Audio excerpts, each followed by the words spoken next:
Salut, c'est Catherine qui est avec vous aujourd'hui pour vous présenter l'entrevue intégrale qu'on a réalisée avec l'artiste Ambivalently Yours. C'est une entrevue qu'on avait réalisée dans le cadre d'un épisode sur le perfectionnisme.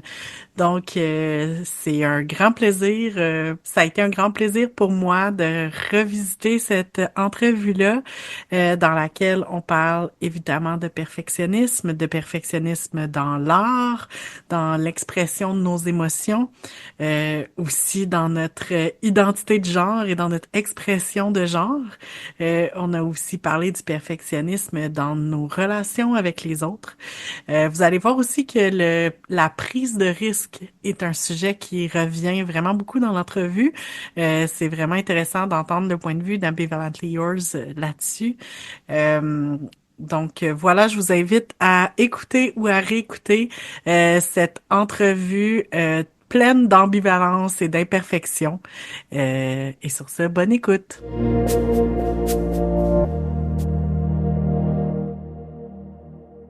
Bonjour, Ambivalently Yours. Merci d'être avec nous. Merci d'avoir accepté l'invitation de venir à notre podcast. Est-ce que tu voulais te présenter, nous dire qui tu es, qu'est-ce que tu fais dans la vie? Oui, ben merci de m'avoir invité. Je m'appelle Ambivalently Yours. En fait, c'est mon nom d'artiste que j'utilise surtout dans le monde de l'Internet qui est un petit peu volatile. Mon petit pseudonyme me protège un peu de tout ça. Je suis une artiste. Avant, j'étais à Montréal. Maintenant, j'habite en Ontario, en campagne. Et puis, mon travail est plutôt des dessins, des animations, beaucoup de thèmes autour des émotions et du féminisme. Ben, merci d'être avec nous. Je suis vraiment contente de te recevoir sur notre podcast parce que ça fait longtemps que je suis ton travail, puis j'ai toujours, c'est ça, apprécié ce que tu fais. C'est vraiment cool ce que tu mets dans le monde. Puis là, on fait un épisode aujourd'hui sur le perfectionnisme. Puis je sais pas pourquoi, j'avais comme un pressentiment que c'était un thème qui pourrait t'intéresser puis qui pouvait te toucher. Puis t'as accepté. Ça veut dire que mon instinct était bon là-dessus. Mais tu sais, avant de se lancer dans le vif du sujet, comme pour toi, c'est quoi le perfectionnisme? Qu'est-ce que ça représente? Qu'est-ce que ça signifie? Ouais, mais juste pour comme juste toucher sur ce que tu dis, sur ton instinct. Quand hier soir, j'ai dit à mon partenaire que j'allais être sur un podcast pour parler du perfectionnisme, il a comme tellement ri, il était comme c'est parfait pour toi. Euh, donc oui, le perfectionnisme, c'est définitivement quelque chose que je vis dans ma vie à tous les jours. Pour moi, c'est vraiment lié à mon anxiété et à mes insécurités. Je pense qu'il y a un côté de moi qui essaie toujours d'être parfaite pour comme apaiser mes peurs, mes anxiétés. C'est comme une peur un peu de faire des erreurs, puis de les conséquences qui viennent avec ça, de faire des erreurs. Puis c'est aussi comme un désir de vouloir tout contrôler. Tu sais, Hmm. de pouvoir me sentir en contrôle d'une situation ou de ma vie, en fait. Puis c'est un petit peu... je sais pas le mot en français, mais en anglais, c'est futile, qui est comme, tu peux vraiment jamais être parfait, tu vas jamais vraiment être en contrôle. Donc, pour moi, c'est toujours comme d'essayer de trouver une balance avec mon perfectionnisme, puis aussi de pouvoir être une Hmm. personne qui existe dans le monde d'une façon imparfaite. Ouais, parce que c'est comme un peu la condition humaine, là, tu sais, notre imperfection, si on veut, là. Mhm. Euh, T'as dit que c'était lié à ton anxiété, puis là, j'ai pas d'études là-dessus, mais j'ai l'impression qu'il y a des personnes qui sont comme anxieuses quasiment dès la naissance. Puis Mhm. il y a aussi des personnes qui, à un moment donné, ils vivent des événements un peu comme traumatisants, puis là, ça vient les insécurités, puis ils développent de l'anxiété. Mhm. J'avais envie de te poser la question, tu sais, c'est quoi ton plus vieux souvenir lié au perfectionnisme? Puis justement, est-ce que c'est tellement loin que tu t'en rappelles plus ou est-ce que tu te rappelles du moment où c'est arrivé dans ta vie? Mais c'est quoi d'aussi loin que tu te rappelles là, la première fois que tu as vécu cette espèce d'angoisse de la perfection? je sais pas si j'ai comme un exemple concret, mais je sais que comme ce désir de perfection et d'anxiété a été là pour moi quand j'étais, tu sais, enfant, mais Mm. depuis que je suis enfant, mais que comme à ce temps-là, j'avais pas le vocabulaire pour pouvoir comprendre puis exprimer qu'est-ce que c'était. C'est vraiment plus comme en tant qu'adulte euh, que j'ai pu plus comprendre. Euh, des fois, comme quand j'étais jeune, ma mère voyageait beaucoup pour son travail, puis des fois, j'avais comme des pressentiments que quelque chose allait lui arriver. Puis que comme je me disais, OK, puisque j'ai eu ce pressentiment-là, ça me donnait comme cette idée que j'avais comme qu'il y a quelque chose que je pouvais faire pour empêcher que ça arrive. Donc, je faisais des choses comme des fois, comme je dormais avec un de ses chandails avec moi pour être comme, OK, si j'ai son chandail dans mon lit, je vais la protéger. Tu sais, des choses comme ça que comme dans ma tête, je m'inventais que comme, il y a des choses que je pouvais faire qui pouvaient assurer que ma mère était safe. Puis je pense que ça, c'est vraiment comme du perfectionnisme, mais se donner comme trop de responsabilité sur des choses qu'on n'a aucun contrôle, un petit peu. Puis c'est vraiment juste plus comme en tant qu'adulte que j'ai compris qu'est-ce qui se passait un peu dans ma tête, que comme ma mère était loin, je me sentais hors contrôle, puis que j'essayais de, comme dans mon cerveau, de créer des liens où est-ce que je pouvais avoir plus de contrôle, mais en fait, tout ce que je faisais, c'était me donner de l'anxiété. Puis, c'est quoi qui t'a aidé à avoir cette prise de conscience-là, justement, à être capable de commencer à nommer ça? Est-ce qu'il y a des livres que t'as lus? Est-ce que c'est juste au niveau personnel que t'as cheminé? Y a-t-il des choses qui t'ont fait comme faire un déclic? Ouais, mais je pense que pour moi, comme j'ai vraiment commencé à explorer l'anxiété, les émotions dans mon art, donc j'ai vraiment commencé à plus chercher des artistes qui font ça aussi. Puis aussi, tu sais, d'aller en thérapie, de lire des livres sur l'anxiété, de vraiment comprendre comme c'est quoi l'anxiété. Tu sais, en fait, c'est comme ton corps qui répond à comme une peur puis qui se prépare à comme un instinct de survie. Mais là, comme c'est comme si ton corps voit un lion qui va te manger, mais là, il y a pas de lion, fait que ton corps, il est comme prêt à se sauver d'un lion, mais comme tu fais rien, fait que t'as comme tout ce qui se passe comme physiquement dans ton corps qui comme je veux dire, je comprends pas comme toute la science derrière ça, mais pour moi de comme essayer de comprendre que en fait c'est comme un peu une réaction naturelle, puis que comme il y a des choses que tu peux faire pour tu sais sortir de cet état-là. Comme pour moi, je sais que si tu sais, je me couche pas trop tard, tu sais, c'est pas toujours facile, mais tu sais, de bien dormir, ça va faire toute la différence. Aussi comme tu sais, de faire un peu d'exercice, mais pour moi, exercice, c'est comme marcher un peu. Je suis pas une personne qui a je peux pas aller au gym, c'est juste pas comme dans mon esprit, mais tu sais, de marcher un peu ou de comme tu sais respirer, mais aussi comme j'ai aussi appris avec le temps que des fois j'ai besoin de juste lâcher prise puis laisser mon anxiété gagner, puis d'avoir comme une journée comme pas productive, une journée où est-ce que je me laisse juste être, tu sais, pour moi, comme, je vais juste être sur le divan, je vais écouter la télé pendant des heures, puis juste me laisser, comme, laisser l'anxiété passer. Puis ça, pour mon perfectionniste, c'est difficile parce qu'il y a comme un côté de mon perfectionniste qui pense que je devrais toujours être productive. Puis de résister un petit peu à ça, que tout doit être productif, que tout doit être du content ou comme une création ou comme des fois c'est juste comme tu peux juste un peu être paresseux et prendre soin de toi dans le fond.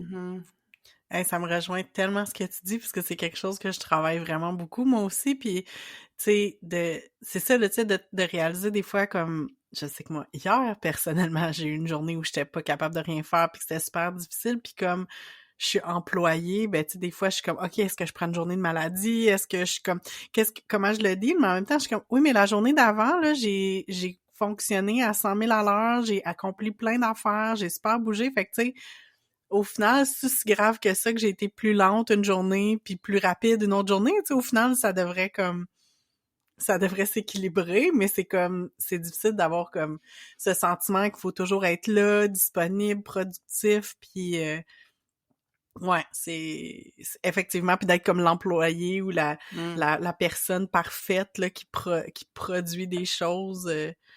Effectivement, c'est ça. C'est difficile à gérer, mais c'est comme Mhm. on dirait que ça prend beaucoup de. Moi, j'ai l'impression qu'il faut que je me convainque là, comme c'est comme si mon cerveau le sait, mais il faut comme que mon corps soit convaincu de ça. Puis ça, c'est plus Ouais, difficile. ouais, c'est ça. Faut des fois trouver des phrases qui arrivent à nous calmer comme au niveau cellulaire, mais Mhm. ça marche pas tout le temps. Mais je voulais juste réagir, Catherine, tu sais, à tu sais, quand on a des journées, des fois, justement, particulièrement productives, Ouais. suivies le lendemain ou quelques jours plus tard d'une journée qu'on a full anxiété. Tu sais, c'est comme si la journée où on avait fait plein d'affaires, c'était comme une promesse de quelque chose qui est possible, tu sais, puis notre Hmm. perfectionniste nous dit « Ah, mais là, je l'ai fait une fois, fait que je devrais être capable de le faire tout le temps. » Puis Mhm. là, c'est comme ça devient la barre à atteindre plutôt que de dire ben en fait c'est pas mon milieu, c'est pas ma moyenne, Ouais. c'est plus une journée extraordinairement productive puis ça va s'équilibrer avec des journées comme moyennement ou pas productives, tu sais. Mais j'ai l'impression que c'est comme plus difficile presque d'avoir un moment d'anxiété qui suit un Ouais. moment où est-ce qu'on a fait plein d'affaires puis on a checké plein d'affaires sur notre liste, tu sais, parce qu'on est comme oh non mais tu sais j'étais si bien partie, qu'est-ce qui est arrivé? Ouais, moi, j'essaie de le voir un peu comme les journées productives que j'ai. Je suis comme, OK, ça, c'est ton temps de prendre des réserves. Tu sais, fais tout le Mm, travail que tu pourras pas faire quand tu vas avoir une mauvaise journée.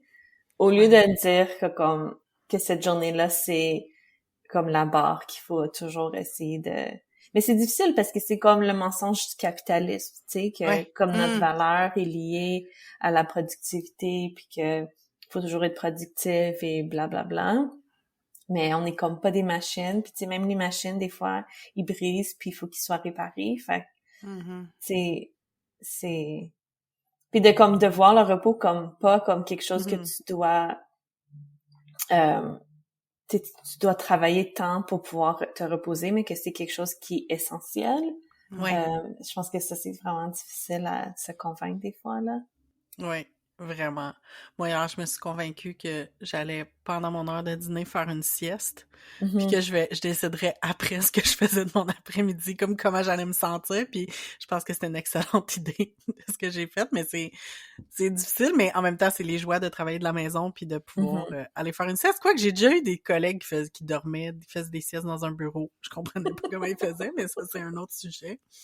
Euh, mais j'aimerais ça qu'on revienne, tu sais, au fait que, tu sais, toi, t'es une artiste, tu travailles dans l'art, puis est-ce que, comme artiste, le perfectionnisme, pour toi, est-ce que c'est une bonne ou une mauvaise chose? Est-ce que ça est-ce que ça a comme des bons côtés puis des mauvais côtés dans ton travail? Puis comment le perfectionnisme se manifeste là, dans ton travail artistique?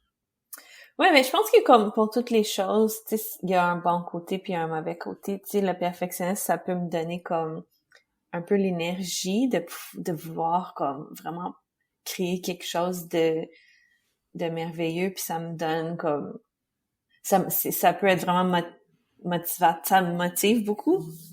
Des fois tu sais, j'ai comme un but en tête puis d'essayer d'atteindre ce but-là, mais en même temps, des fois ça va trop loin puis ça cause un peu une genre de paralysie de Hmm. que comme j'ai- j'arrive pas à finir un travail parce que c'est jamais comme assez parfait. Puis des fois, il y a des choses que je vais laisser de côté pendant des mois parce que comme je reste un peu prise dans ma tête que comme c'est pas assez parfait, c'est pas assez beau, ou est-ce que comme c'est pas assez clair, qu'est-ce que j'essaie de dire. Euh, puis pour moi, je sais que j'ai toujours comme une crise d'angoisse une fois qu'un projet est terminé, surtout quand c'est un Hmm. projet que je fais en collaboration avec quelqu'un d'autre ou une compagnie et que là, comme je dois envoyer les derniers fichiers Mhm. et après ça, comme je peux plus aller Mhm. faire des changements, puis que Mhm. là, tu sais, c'est comme out of my hands. Ouais. Euh, ça, j'ai toujours des crises d'angoisse après ça. Puis comme je pense à toutes les choses comme, ah, peut-être que ça, c'était pas correct, peut-être j'ai fait une erreur, peut-être que, tu sais, j'ai comme vraiment toutes les peurs, on dirait que comme que j'avais pas pensé avant, ils se manifestent là, quand j'ai Mhm. plus aucun contrôle. Mhm. Donc ça, c'est quelque chose de difficile que comme j'ai pas peut-être 100% maîtrisée encore. J'ai des bonnes journées, des mauvaises journées, mais des fois, il faut être un petit peu comme... C'est comme... Il faut un petit peu savoir vivre un peu avec le risque, être artiste. Je suis une personne qui déteste le risque. Mais en même temps, je suis comme dans un domaine qui est très risqué, tu sais, qui est pas stable. Fait que peut-être que comme... Parce que mon domaine est tellement risqué que comme je veux pas de risque extra, je sais pas. C'est comme ma relation avec le risque est vraiment compliquée. Puis je pense qu'il y a aussi comme dans la matière que je traite dans mon art, il y a beaucoup de perfectionnisme. Puis je pense qu'il y a un côté de moi qui essaie de maîtriser mes émotions par mon art. Tu sais, j'essaie de vivre mes émotions, de les comprendre, de les décortiquer, de les expliquer. Puis je pense qu'il y a un perfectionnisme là-dedans parce que il y a un côté de moi qui veut avoir plus de contrôle sur mes émotions parce que je suis une personne très émotionnelle. Puis je suis une personne parce que je suis très émotionnelle des fois comme j'exprime pas toujours parfaitement mes émotions. Tu sais, des fois ça sort un peu trop intense ou des fois ça sort au mauvais moment. Donc mon art c'est une façon pour moi de comme d'explorer ça, mais aussi c'est comme une façon je pense qu'il y a mon perfectionnisme qui est là-dedans. J'ai comme un poème que j'écris sur un dessin puis c'est I want to feel things without excess, to be filled but not consumed, not cool, not tepid, full feelings, half the mess. Donc c'est vraiment comme je veux tout sentir mes émotions mais je veux que ça soit comme parfaitement exprimé. Puis, parfaitement gérable. C'est comme vraiment comme l'émotive parfaite.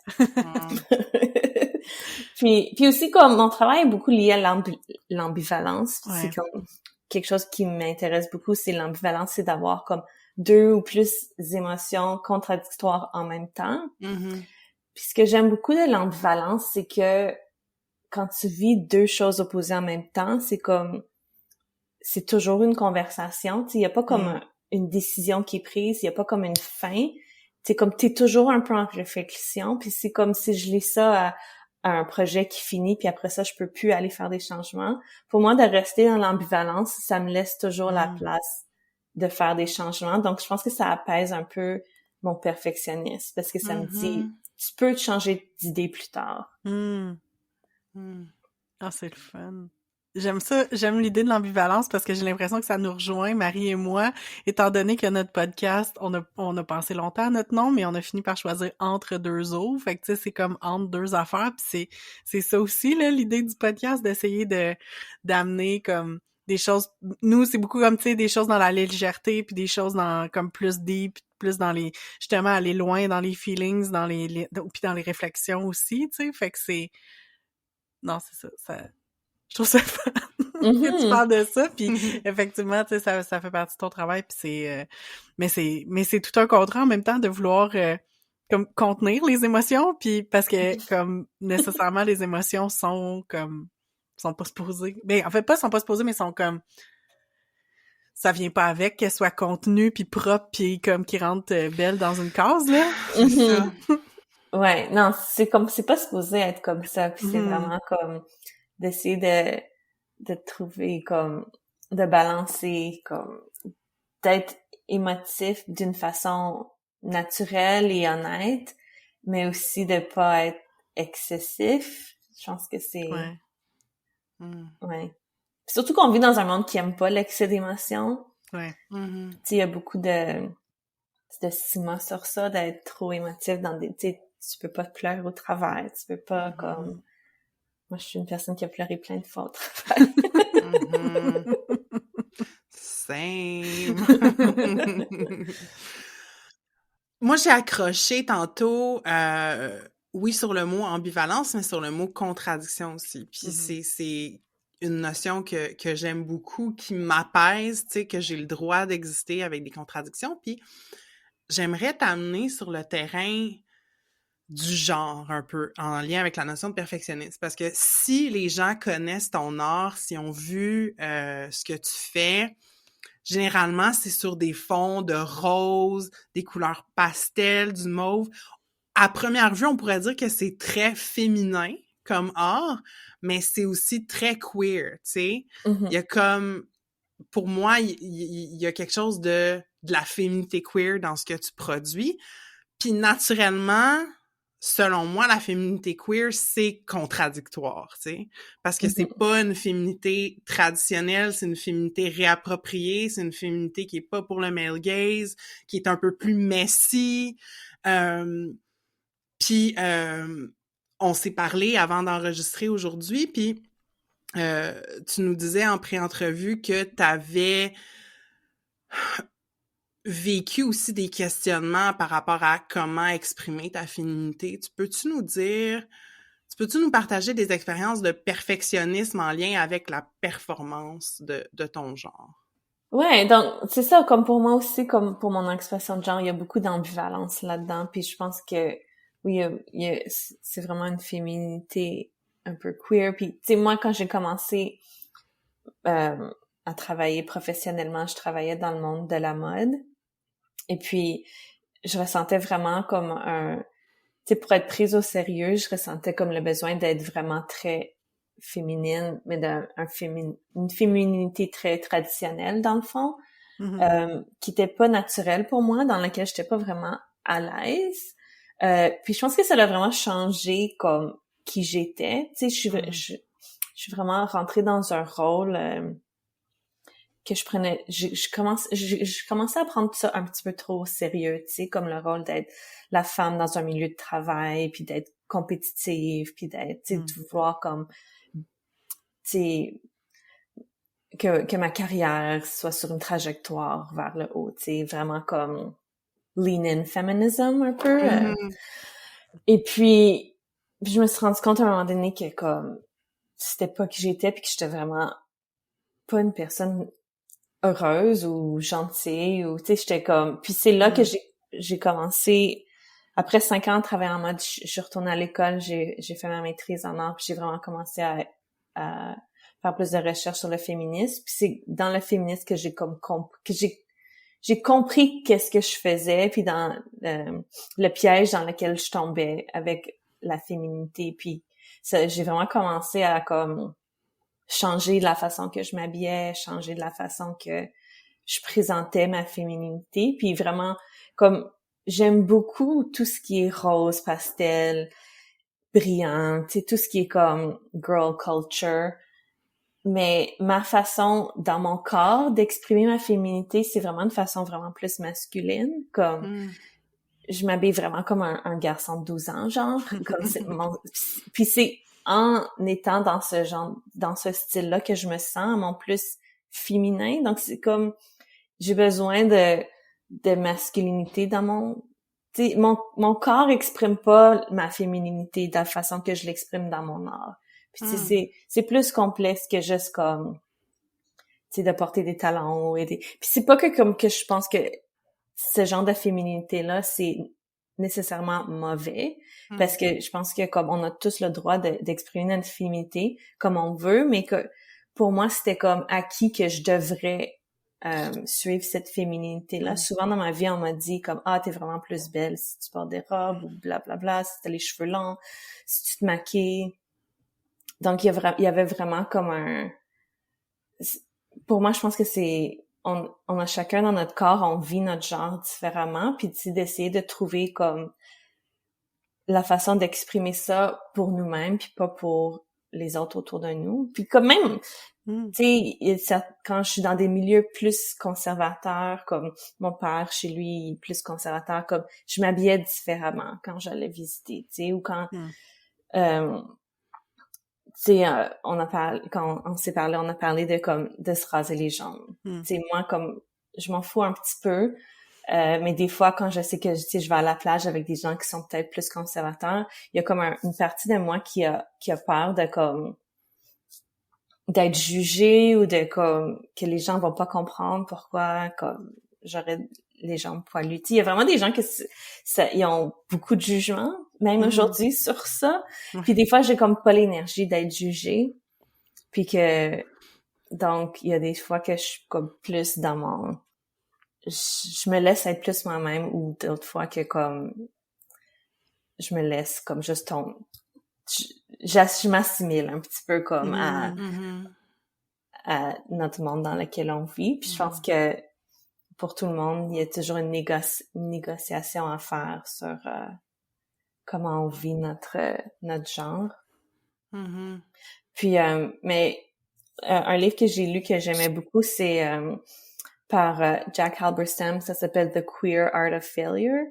Puis Jack explore queerness comme une failure de l'hétéronormativité, puis de comme un peu célébrer ça, de célébrer de comme d'échouer à être que ce que la société nous dise d'être.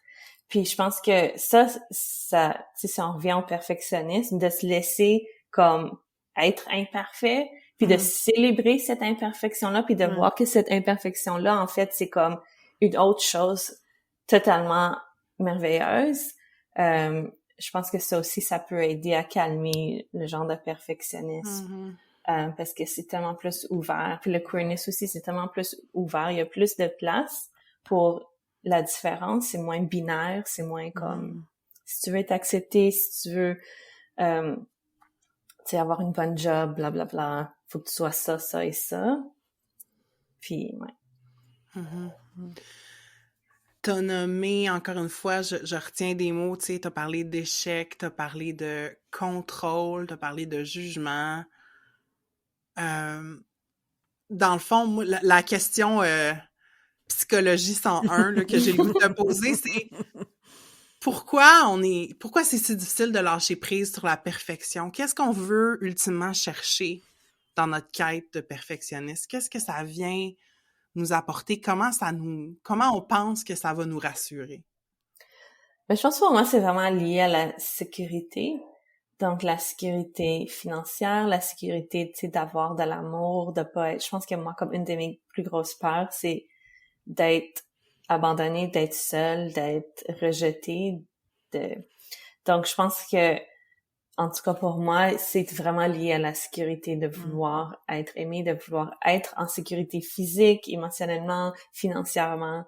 Puis, donc, des fois, je me convainc que si je fais certaines choses, ça va me garder en sécurité. Puis c'est pas toujours comme rationnel, mais des fois c'est vraiment comme subconscient de vouloir faire des choses. Puis comme j'ai été élevée dans une famille où est-ce que comme l'art c'était pas certains de mes membres de ma famille, l'art c'était pas un chemin de carrière sécuritaire. C'était pas... Tu fais ça dans ton temps libre. Tu fais pas ça comme ta job. Puis moi, j'ai comme décidé de le faire anyway. Puis je pense que c'était la bonne chose pour moi. Je pense que je suis une personne plus heureuse à cause de ça. Mais il va toujours avoir le doute en arrière de ma tête. Comme, j'ai pris le chemin le moins sécuritaire. J'ai pris le risque. Puis je pense que, comme je disais plus tôt, comme d'avoir décidé de prendre ce risque-là, des fois, j'ai peur qu'il va avoir comme, des grosses conséquences, que, tout le monde va avoir raison. Puis je pense que ça peut se relever dans tout quand on fait pas, quand on fait pas ce qu'on est supposé faire dans la société. Je pense qu'on va toujours avoir un petit peu cette peur de, comme, des conséquences qui vont venir avec ça. Ouais. Je résonne full avec, comme, tu sais, on recherche la perfection parce qu'on pense que ça va nous apporter comme l'amour, tu sais, puis que ça va nous protéger du rejet, là, comme moi, tu sais, je suis entre autres coach dans la vie, puis j'ai fait beaucoup de coaching dans les dernières années, puis un peu pour reprogrammer ma tête qui a l'habitude de penser négative, fait que j'essaye de l'amener vers plus de lumière, puis une phrase que je me répète encore souvent, c'est « I don't need to be perfect to be loved », tu sais. Parce que il faut que je me le rappelle, parce que il y a une partie de moi qui pense que c'est ça que j'ai besoin d'être, puis que justement, quand je feel un peu pouette quand ça va pas, ben je m'isole parce que je suis comme OK, mais cette Marie-là, personne veut la voir. Fait que je vais me cacher jusqu'à temps que je sois acceptable, jusqu'à temps que je sois parfaite, que je performe mes émotions parfaitement, que je sois comme assez enthousiaste puis acceptable. Puis là, les gens vont m'aimer. Tu sais, c'est comme maintenir cette espèce d'illusion de perfection, là. Mm-hmm. Mais ça me coupe, en fait, de relations nourrissantes, tu sais. Si je suis pas capable de me montrer vulnérable avec les gens proches de moi, ben c'est dur, la vie, là. Ouais. Mm-hmm. Ouais. Ben, puis j'ai presque envie de dire, parce que en vous écoutant, tu sais, je pense que ça a résonné, tu sais, quand on parlait du genre, puis de, comme, tu sais, pour moi, des fois, quand j'essaie de trop performer une féminité comme classique, là, ou habituelle, comme, tu sais, j'ai l'impression que je joue un rôle, tu sais, puis c'est pas... Comme je me sens pas bien, je me sens pas moi-même. Puis je pense que ça revient aussi dans d'autres éléments comme, tu sais, de décider d'être, de vivre de ton art ou des choses comme ça, ou même, tu sais, laisser vivre les émotions. J'ai l'impression que, tu sais, je relate vraiment avec cette peur-là du rejet aussi, sauf qu'en même temps, j'ai l'impression que les moments dans ma vie où j'ai décidé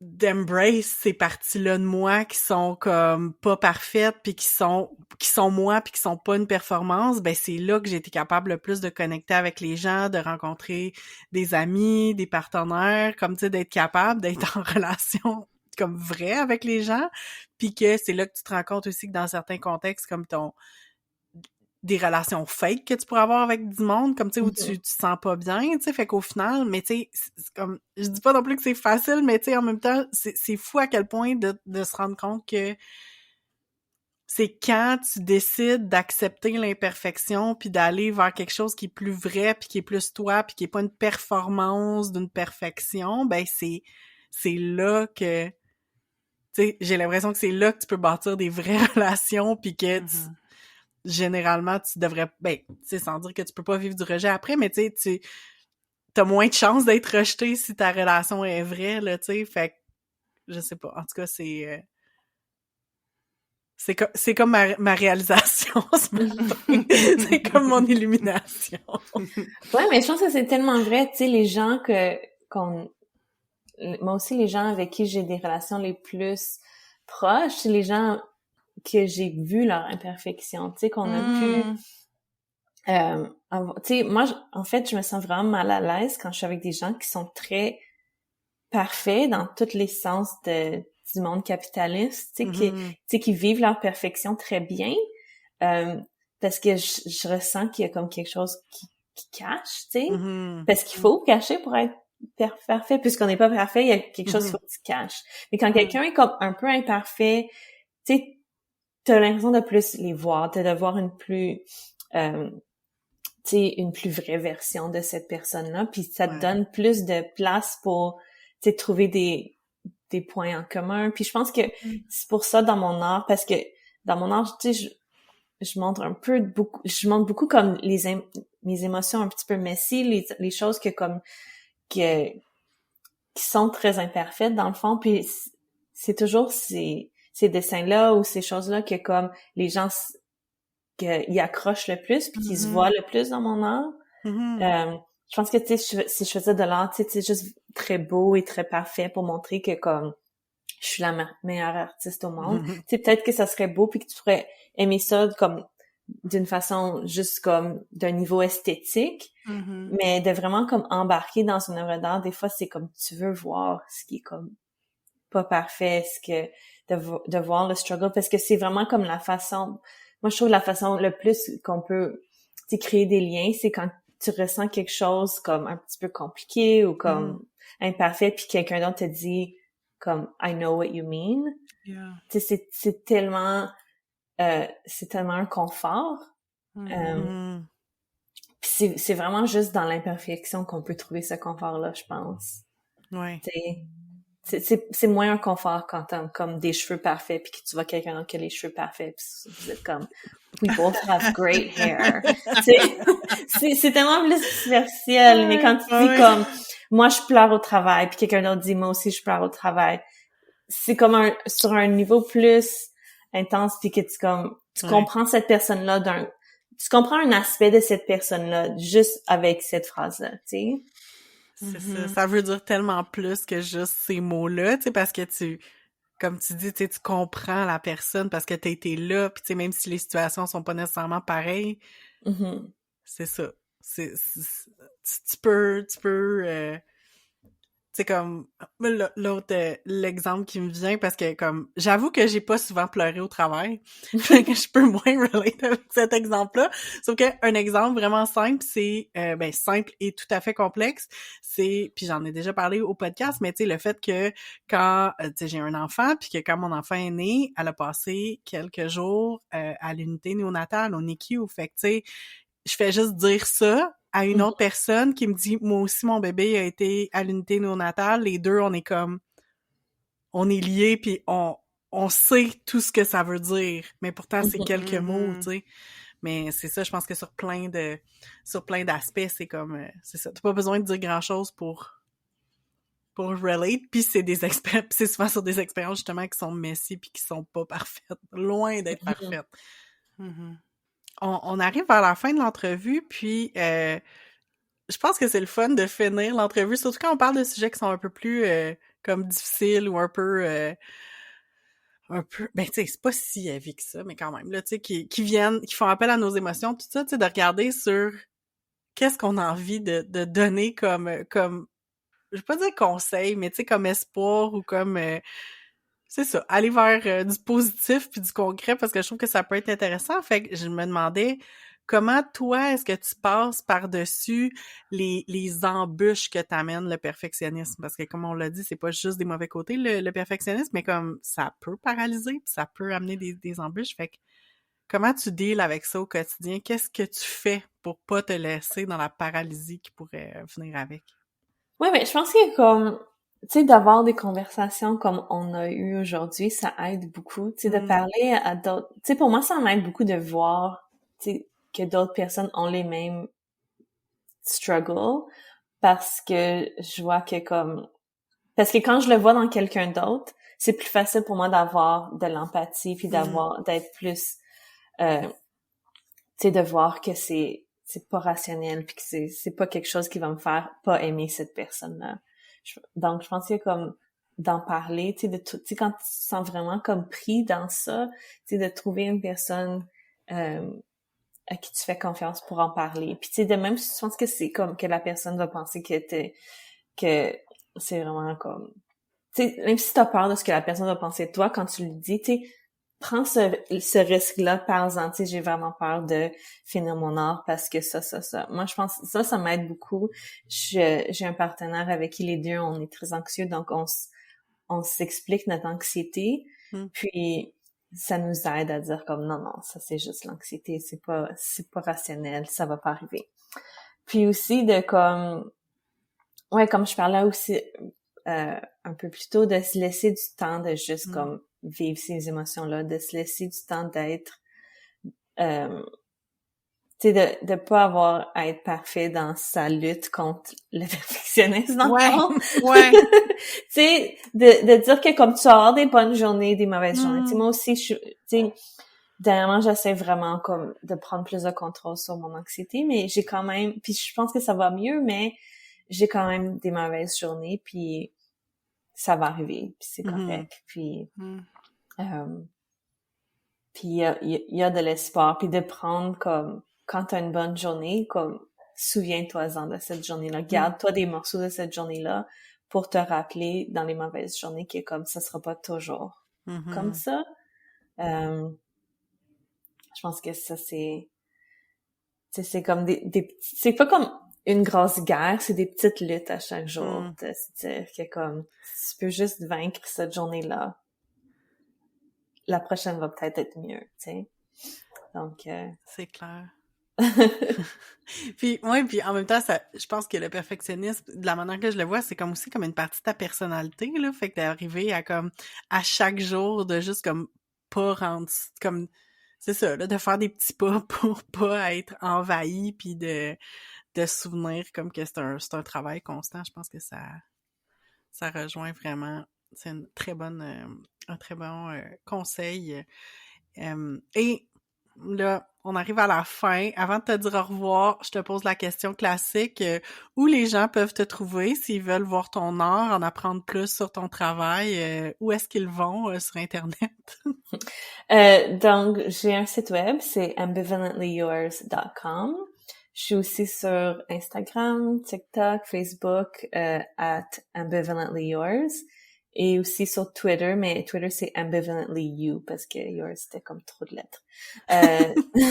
Mais aussi, si tu googles ambivalently yours, tu vas toutes les trouver, parce que je suis sur Internet beaucoup, là. Je suis tout le temps sur Internet, fait que tu vas le trouver. Je pensais que t'allais dire, je suis sur Twitter avec ambivalence. Ouais, mais je pense que Twitter, ça devient, c'est un petit peu comme le début de la fin. Je sais pas qu'est-ce qui se passe.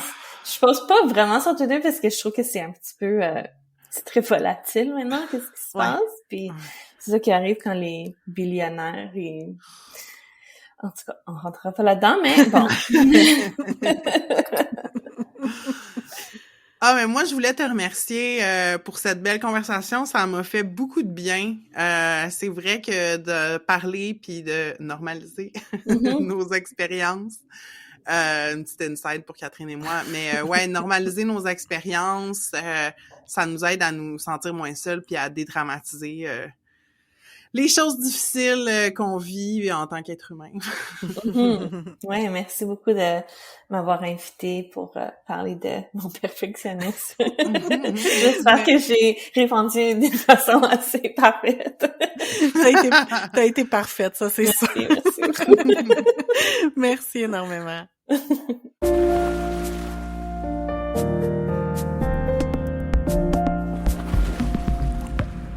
Merci d'avoir été à l'écoute. On espère que vous avez apprécié cette entrevue version longue d'Entre deux eaux. Suivez-nous sur Instagram pour rester au courant de ce qui se passe avec le podcast. Vous pouvez nous trouver, comme d'habitude, au handle entredeuxeaux.balado. On vous aime!